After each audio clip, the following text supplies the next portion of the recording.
Hi guys, and some gals. If you're replacing your tie rod, especially this type of tie rod with the inner tie rod that screws directly into the steering mechanism, I have a technique for you that should keep you in alignment if you're replacing either the whole unit or outer or inner tie rod, assuming you have a good alignment already. It just uses some tape, center square of some type, tape measure, and a pen or pencil. On your old part, make sure the back side of the outer tie rod is clean, so your tape will adhere to it.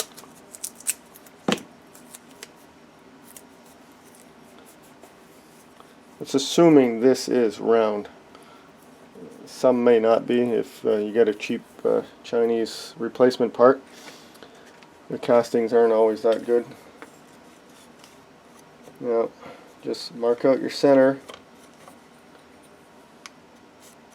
from several locations. Just don't do two, to make sure.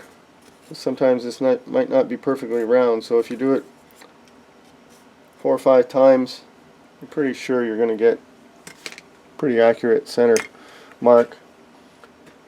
Now you have to make sure the outer part of this knuckle here is perfectly perpendicular to the shaft here.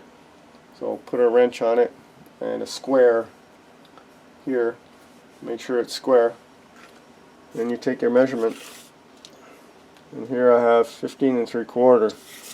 So if you assemble your new part, whether it's inner, outer, or the whole unit, just mark out like this on your new part.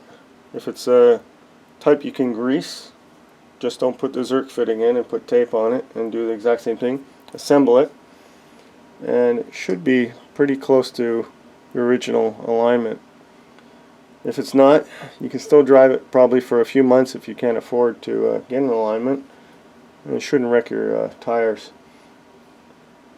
Last night I was on Nicholson Road with my boss. We were driving there in Ottawa, Canada, and there was actually a guy who had a broken tie rod. He exited the highway and came onto Nicholson Road.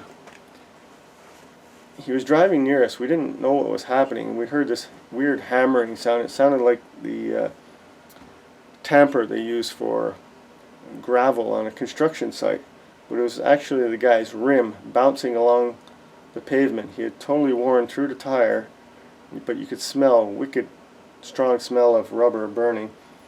And here he was gunning it, sliding his rim sideways down the roadway for more than a kilometer before we lost him. We had to go to another location, so we couldn't follow him, but whether he made it home or not, or wherever he was going, or the cops caught him, we don't know, but it was quite spectacular, and I didn't have my video camera. Sorry for that, guys. So that's it for tonight. That's my little tip, and until next time, take care.